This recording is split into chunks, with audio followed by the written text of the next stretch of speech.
Let's get it SQL 프로그래밍 제11장. 이번 장에서는 데이터 분석에 유용한 분석 쿼리를 사용하는 방법을 알아보겠습니다.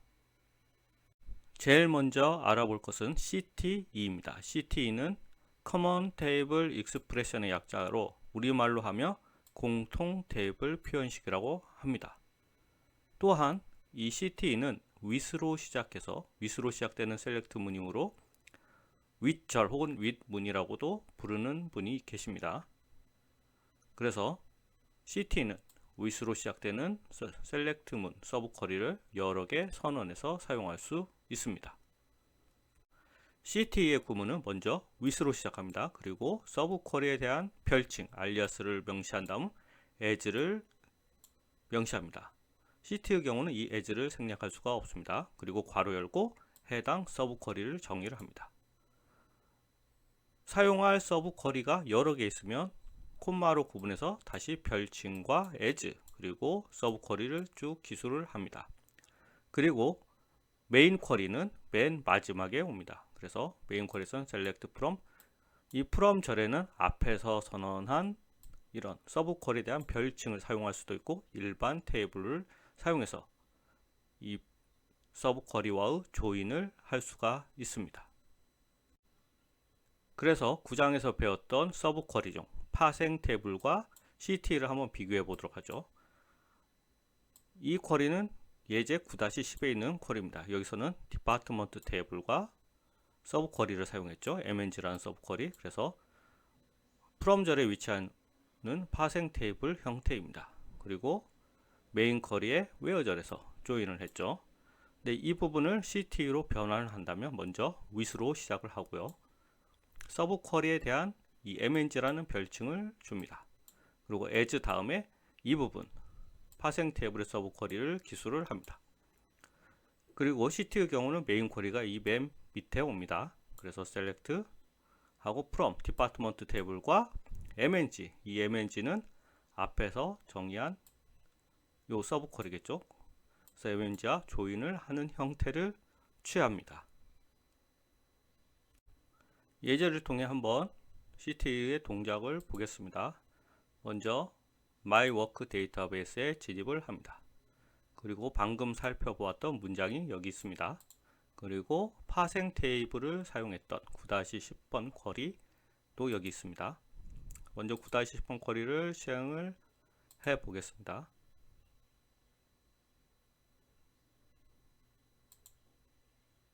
자, 결과가 나왔죠. 디파트먼트 테이블과 서브 쿼리를 조인해서 해당 부서의 관리자 4번과 이름을 가져오는 쿼리입니다. 이 부분을 CT로 변경을 하면 with mng as 그 다음에 DPT 매니저와 인플로이스 즉 부서 관리자와 사원 정보 테이블을 조인하는 부분을 서브 쿼리로 두고 밑에 있는 메인 쿼리에서 이 mng 테이블과 조인을 해서 해당 정보를 가져올 수가 있습니다. 문장을 실행해 보면 결과는 동일합니다. 자, 그럼 파생 테이블을 사용할 수 있는데 굳이 CT를 사용하는 이유가 뭘까요? 그 이유는 CT만의 고유의 특징이 있기 때문입니다. CT의 첫 번째 특징은 CT에서 선언한 여러 서브 쿼리에서 하나의 서브 쿼리 안에서 또 다른 서브 쿼리 참조가 가능하다는 점입니다. 이 부분은 파생 테이블에서는 구현이 불가능합니다. 그럼 예제를 통해 또 다른 서브 쿼리를 참조하는 예제를 통해 동작 방식을 알아보도록 하겠습니다. 자, 첫 번째 문장을 보겠습니다. 이 문장은 CT를 사용한 것이 아니라 from 절의 서브 쿼리를 사용한 파생 테이블입니다. 먼저 메인 절에서 디파트먼트 테이블을 명시했고요. 첫 번째 파생 테이블, 첫 번째 서브 쿼리에서는 DPT 매니저 테이블을 조회하고 있군요. 그래서 sysDate가 from과 toDate 사이에 있으니까 현재 시점에 부서 관리자의 4번과 부서 번호를 가지고 있죠. 이 서브 쿼리에 대한 알리아스는 dpt mgr입니다. 자, 또 다른 서브 쿼리가 있죠. 두 번째 서브 쿼리에서는 셀러리스와 dpt mgr을 명시했습니다. 셀러리스에는 해당 사원에 급여 정보가 들어있죠. 그래서 sys date between A salary from date to date 현재 시점의 사원의 급여를 가져오고 있습니다. 그런데 특이한 점은 dpt mgr 이란 테이블을 프롬절에 명시했죠. 실제로 dpt mgr이란 테이블은 없습니다. 이 dpt mgr은 바로 앞에서 정의한 이 서브 쿼리입니다. 즉 하나의 서브 쿼리를 또 다른 서브 쿼리에서 참조를 하고 있죠. 그래서 결국 이렇게 하려는 목적은 부서 관리자의 급여를 가져오기 위함이죠. 그리고 최종적으로 디파트먼트 테이블과 조인을 해서 최종 부서 정보와 관리자 사본과 관리자의 급여를 가져오는 문장입니다. 그러면 문장을 실행해 보면 자, 오류가 발생했습니다. 오류 내용을 보면 테이블 mywork.dpt.mgr doesn't exist. 즉 dpt.mgr이란 테이블이 존재하지 않는다는 것입니다. 당연하죠. dpt.mgr은 실제 테이블이 아니라 앞에서 정의한 이 서브 쿼리에 대한 별칭이기 때문입니다. 그래서 파생 테이블을 사용할 때는 이런 형태, 하나의 서브 쿼리를 또 다른 서브 쿼리의 프롬절에서 참조를 할 수가 없습니다. 이제 다음 문장을 보시죠. 이번에는 CT, 위스로 시작하니까 CT를 사용했습니다. 그래서 dpt.mgr 이전 문장과 똑같이 정의를 했습니다. 그리고 셀이란 서브 쿼리를 또 정의했죠. 이 셀은 이전 문장에서 이 부분에 속합니다. 그런데 여기서도 마찬가지로 처음에 정의한 dpt.mgr이라는 서브 쿼리를 프롬절에서 참조를 하고 있군요. 그리고 맨 마지막에 메인 쿼리에서는 디파트먼트 테이블과 셀 dpt.mgr을 이미 셀에서 참조를 해서 필요한 정보를 가져왔기 때문에 메인 쿼리에서는 이 셀이란 별칭의 서브 쿼리만 참조하고 있습니다. 그래서 디파트먼트 테이블과 셀 서브 쿼리의 부서 번호가 같은 거를 조인해서 필요한 정보를 가져오는 문장입니다. 자, 문장을 실행해 보면 이전에는 오류가 났지만 CT를 사용하니 오류가 나지 않고 각 부서별로 부서에 속한 부서의 관리자의 급여, 현재 시점의 급여를 가져오는 걸 알 수가 있습니다. 이렇듯 CT를 사용하면 하나의 서브 쿼리를 또 다른 서브 쿼리의 프롬절에서 참조를 할 수 있습니다. 이게 가장 큰 CT의 특징입니다. 또 다른 형태의 CT를 보겠습니다. 문장이 좀 깁니다. 자, with tmp as 하고 서브 쿼리를 정의했습니다. 즉 tmp라는 이름으로 정의를 했죠. 그래서 서브 쿼리 내를 보면 디파트먼트 dpt.emp salary 그래서 그 부서와 부서 테이블과 부서에 속한 사원 그리고 그 사원의 급여를 갖고 오기 위해서 셀러리 테이블 3개를 조인하고 있죠. 그래서 이 부분이 tmp란 서브 쿼리가 됩니다. 그리고 두 번째는 dpt_avg라는 이름으로 서브 쿼리를 만들었는데 내용을 보면 from tmp 즉 앞에서 정의한 이 서브 쿼리를 프롬절에 참조를 하고 있죠. 그리고 avg salary, avg cell 즉 앞에서 정의한 서브 쿼리를 보면 dptno, dptname 즉 부서 번호와 부서 이름별로 사원이 몇 명의 사원이 속해 있는지 카운트 수를 구하고 있고요. sum salary 즉 부서별로 현재 속한 사원들의 총 급여를 구하고 있습니다. 그러면 이 부분만 실행하면 각 부서별로 부서에 속한 사원 수와 총 급여가 나오겠죠. 근데 dpt_avg는 이 대상을 다시 집계 함수를 사용해 평균을 구하고 있습니다. 따라서 각 부서의 급여 합계에 대한 전체 평균을 구하고 있습니다. 그래서 마지막에 메인 쿼리에서는 from tmp와 dpt_avg를 명시했죠. 그런데 조인 조건이 없습니다.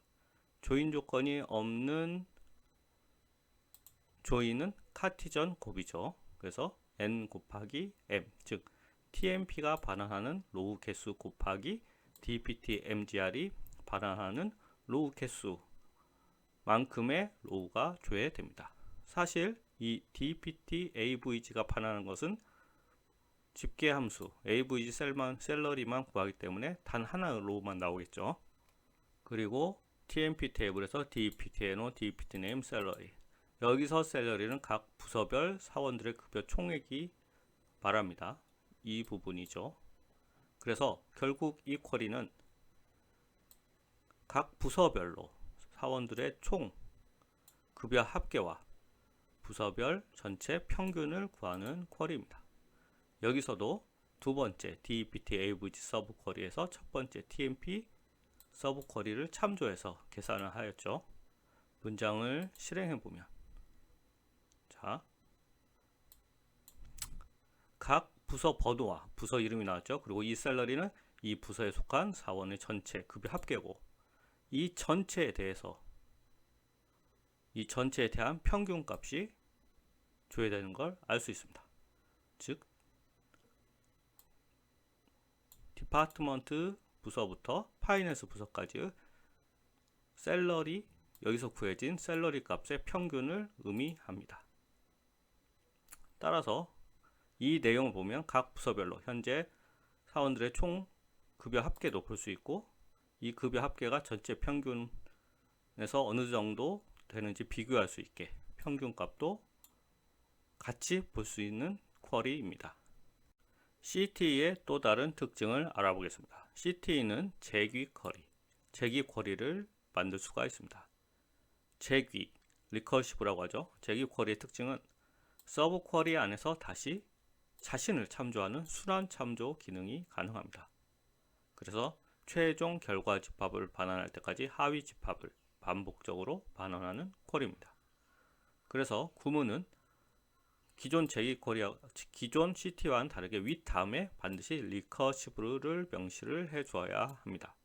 그리고 서브 쿼리에 대한 별칭, 그리고 as 다음에 서브 쿼리 내용을 명시하면 되는데, 이 재귀 쿼리를 만들기 위해서는 먼저 첫 번째 순환 참조를 하니까 순환 참조의 기준이 되는 문장을 먼저 기술하고 유니온을 해서 그 다음 문장을 기술을 하면 됩니다. CTE의 재귀 쿼리는 일명 계층형 쿼리라고도 부릅니다. 즉 계층적인 정보가 있다면 그거를 계층적으로 데이터를 조회할 수 있기 때문입니다. 가장 간단한 예로 연속적인 로우를 생성하는 방법을 알아보겠습니다.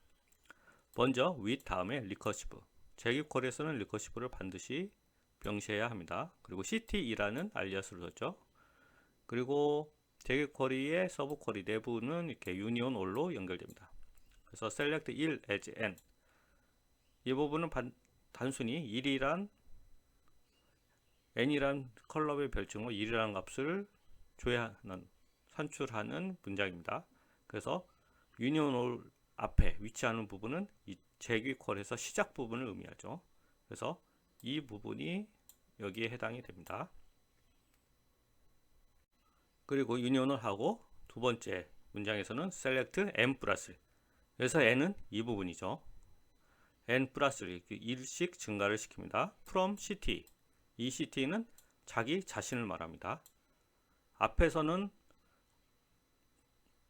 CT에서 두 개의 서브 쿼리가 있다면 앞선 서브 쿼리를 두 번째 서브 쿼리의 프롬절에 참조했지만, 재귀 쿼리는 CT라는 이름의 자신의 서브 쿼리 안에서 자신을 참조를 할 수가 있습니다.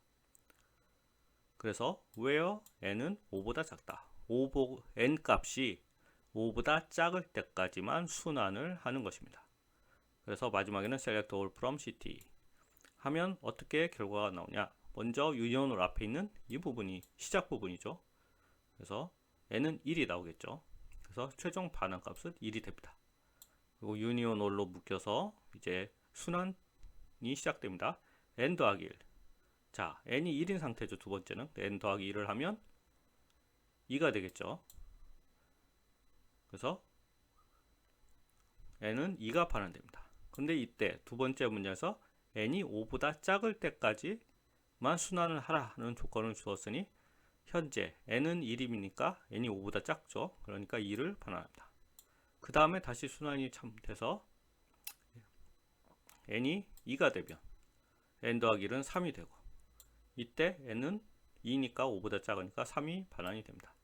이런 식으로 쭉 순환이 되다가 마지막에 n이 4가 됐을 때는 n 더하기 1은 5가 되겠죠.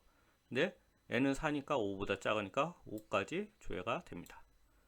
그리고 또 n에서 2를 더하면 이제 n이 5가 되겠죠.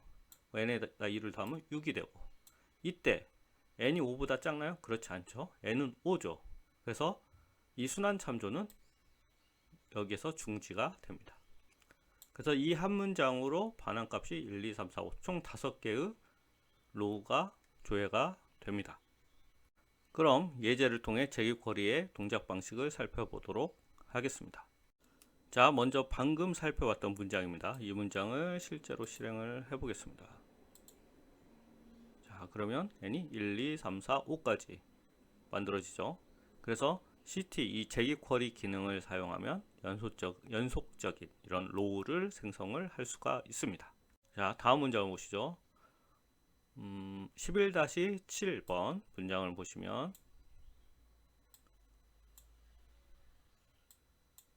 문장이 꽤 길죠. 자, 이 부분을 제거하고, 자, with recursive 제기 쿼리죠. CT1이라는 이름으로 만들고 있습니다. 그래서 서브 쿼리가 있고, 그 다음에 메인 쿼리에서 조인을 하고 있죠. 메인 쿼리에서는 CT1은 여기죠. 그리고 외부 조인을 하고 있죠. 박스 오피스 테이블과. 그래서 A의 데이트가 B의 박스 오피스의 릴리즈 데이트, 개봉 일자와 같은 건을 조회하고 있습니다. 그러면 CT 내부를 살펴보도록 하죠. 자, 유니온 all로 연결되어 있습니다. 그래서 첫 번째 문장은 순환 참조가 시작되는 부분을 얘기하죠. 그래서 박스 오피스 테이블에서 extract 함수를 사용해서 릴리즈 데이트, 개봉 일자에서 연과 월을 추출하고 있습니다. 그래서 연월이 2019년 1월, 즉 2019년 1월에 개봉된 영화를 조회하고 있죠. 그 2019년 1월에 개봉된 영화 중에서 릴리즈 데이트를 데이트로 형별한 다음에 민 값을 구하고 있습니다. 즉 2019년 1월에 개봉된 영화 중 가장 개봉일이 빠른 일자를 구하는 부분이 첫 번째 문장입니다. 그리고 두 번째 문장에서는 add date, 날짜를 더하는 거죠. 그래서 date, 1, 즉 1일씩 더하는 것입니다. 여기서 이 date는 이 부분을 의미하겠죠. 그래서 from의 ct1, 그리고 add date 1이, 즉 1일을 더한 것이 2019년 1월 31일 보다 작거나 같다, 이런 조건을 주었습니다. 자, 그러면 이 부분에 대한 데이터를 한번 보도록 하죠. 11-6을 보면 2019년 1월에 개봉한 영화가 총 몇 편 있는지 한번 보도록 하겠습니다. 자, 보시면 2019년 1월에 개봉한 영화를 보면 2019년 1월 1일부터 그 다음에 1월 2일은 없고 3일, 4일 이런 식으로 해서 1월 31일까지 개봉된 영화가 나왔습니다. 그러면 2019년 1월 1일에 개봉된 영화 중에 개봉일자가 가장 빠른 것은 2019년 1월 1일이겠죠. 따라서 이 부분은 반환한 값은 2019년 1월 1일이 되겠습니다. 그래서 2019년 1월 1일부터 1월 31일까지 하루씩 더해서 날짜를 생성해서 총 31개의 로우를 산출하는 부분이 CT1입니다. 자, 그리고 메인 쿼리를 보시면 CT1과 레프트 조인 해서 박스 오피스 테이블을 조회해서 해당 일자에 몇 편의 영화가 개봉됐는지 카운트 함수를 구하고 있습니다. 그래서 count b.movie name, 영화 정보는 박스 오피스 테이블에 있죠. 그래서 조회를 해보면, 자, 이렇게 1월 1일부터 1월 31일까지 데이터가 만들어졌습니다. 이 부분, 이렇게 날짜를 만드는 부분이 바로 제기 쿼리 CT1의 역할이었습니다. 그리고 CNT는 박스 오피스 테이블과 조인해서 이 여기서 조인을 해서 몇 편의 영화가 개봉됐는지 그 숫자를 구하고 있습니다. 그래서 1월 1일은 2편, 1월 2일은 0편, 1월 3일은 13편 이렇게 개봉을 했죠. 이전에 11-6번 쿼리를 돌리면 1월 2일 같은 경우는 개봉한 영화가 없기 때문에 조회가 되지 않았습니다. 하지만 11-7에서는 CT로 1월 1일부터 31일까지 31개의 날짜에 대한 로우를 생성을 한 다음에 레프트 조인을 했죠. 즉 1월 2일은 개봉한 영화가 없기 때문에 내부 조인을 해서 영화의 개봉 편수를 가져오고 있죠. 만약에 여기서 외부 조인을 했죠. 만약에 여기서 내부 조인을 하면 1월 1일이 조회가 안 되겠죠. 그래서 이렇게 레프트 조인은 왼쪽에 있는 테이블에 조인이 되지 않은 건까지 가져오니까 1월 2일이 조회가 된 것입니다. 자, 이번에는 계층형 쿼리를 한번 만들어 보도록 하죠. 즉 CT를 써서 계층형 쿼리를 만들어 보겠습니다. 계층형 쿼리를 만들기 위해서 예제 테이블을 하나 만들어 보도록 하죠. EMP 하이라키라는 테이블을 만들어 보겠습니다. 자, 실행을 해서 테이블을 생성을 하고요. 인서트 문을 실행해서 데이터를 입력합니다. 그리고 데이터를 조회해 보죠. 자, EMP 하이라키는 이렇게 사번과 EMP 네임, 사원명과 매니저 아이디, 셀러리, DPT 네임 이렇게 구성이 되어 있습니다. 여기서 중요한 점은 이 매니저 아이디입니다. 매니저 아이디에는 해당 사원의 관리자의 사번이 들어가 있습니다. 그래서 예를 들어서 100번 스티븐 킹은 매니저 아이디 값이 널이죠. 즉 이 사람은 관리자가 없다는 뜻입니다. 즉 이 회사에서 100번 스티븐 킹이 최고 관리자, 즉 사장님이라는 뜻이죠. 두 번째로 101번 니나 코헤라, 이 사람은 매니저가 100번입니다. 즉 매니저가 100번이라는 것은 4번이 100번인 스티븐 킹을 말하죠. 그러니까 사장님 바로 다음 직급에 있는 사람입니다. 그리고 103번 같은 경우는 매니저 아이디가 102번이죠. 그러니까 102번 이분이 관리자가 되겠죠. 그래서 이러는 직급 체계로 관리자의 레벨을 정의를 한다면 최고 관리자인 스티븐 킹은 레벨이 1, 그리고 그 바로 밑에 있는 101번과 102번 사원은 레벨이 2, 103번은 102번 레벨 2인 사람 다 밑에 있기 때문에 레벨이 3이라고 볼 수 있죠. 이런 정보를 CT의 제기 쿼리를 사용해서 좀 더 계층적으로 데이터를 조회해 보겠습니다. 문장을 보시면 먼저 with recursive, 즉 제기 쿼리를 한다는 얘기죠. 그래서 전 문장은 select one from EMP hierarchy where manager ID is null. union all. union all 앞에 붙는 문장은 계층형 쿼리에서 제기 쿼리에서 가장 상위에 있는 로우를 식별하는 문장입니다. 그래서 EMP 하이라키 테이블에서는 가장 상위에 있는 사원이 스티븐 킹이기 때문에 이 사람을 조회하는 조건, 즉 매니저 아이디가 널인권을 조회하고 있습니다. 그리고 1레벨은 각 계층형 사원에 대한 레벨을 표시하기 위해 가상의 컬럼을 두었고요. 인플로 아이디, EMP 네임, 그리고 패스란 가상의 컬럼을 두었습니다. 유니온 올과 연결되는 두 번째 문장을 보면 레벨 플러스 1, 즉 순차적으로 레벨이 증가할 때 계층적으로 하위 스티븐 킹을 선두로 해서 하위 사원이 증가할 때 레벨에 1씩 추가하는 부분입니다. 그리고 인플로이 아이디, EMP 네임. 그리고 프롬저를 보면 CT1 자기 자신을 참조하고 있죠. 이너 조인, EMP 하이라키. EMP 하이라키 테이블과 조인해서 4번과 이름을 가져오고 있습니다. 조인 조건은 A.employee id는 B.manager id. 즉 매니저 아이디도 하나의 사원 번호, employee id이기 때문에 CT1의 employee id는 EMP 하이라키의 매니저 아이디란 조건을 주었습니다. 그리고 이 패스란 컬럼, 가상 컬럼이죠. 패스에는 A.pass 그리고 콤마 B.employed, 즉 상위부터 자기 자신까지 나오는 경로를 employee id를 통해서 concat 함수를 사용해 콤마로 구분해 데이터를 만들고 있습니다. 자, ct는 여기서 끝났고요. 그 다음에 메인 콜에서는 ct1을 조회하고 있고요. employee id, emp name, 레벨, pass, 그리고 concat해서 emp name을 붙이고 있는데, 자, lpad 함수를 썼습니다. 여기서 lpad 함수를 쓴 이유는 레벨이 계층적으로 레벨 수가 표시되겠죠. 2 곱하기 레벨 만큼의 크기만큼을 이 공백 한 칸으로 왼쪽을 채운다는 뜻입니다. 그래서 lpad 하고 concat 함수를 쓰면 각 사원의 이름을 각 계층별로 들여쓰기 효과를 줄 수가 있습니다. 그럼 문장을 실행해 보면, 자, employee ID 스티븐 킹부터 시작했죠. 레벨이 1이고요. 스티븐 킹 바로 밑에 있는 101, 108, 101번은 레벨이 2가 됩니다. 그래서 101번 같은 경우는 그 계층 경로가 100번 다음에 101번이 오겠죠.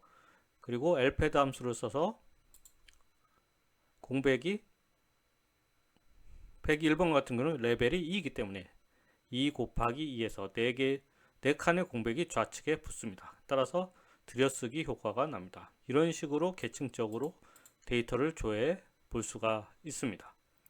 그래서 4레벨 같은 경우는, 이 109번 같은 경우는 쭉 올라가 보면 100번, 101번, 108번이 상위에 있겠죠. 그리고 들여쓰기는 4레벨이니까 가장 많이 들여쓴 효과가 있습니다.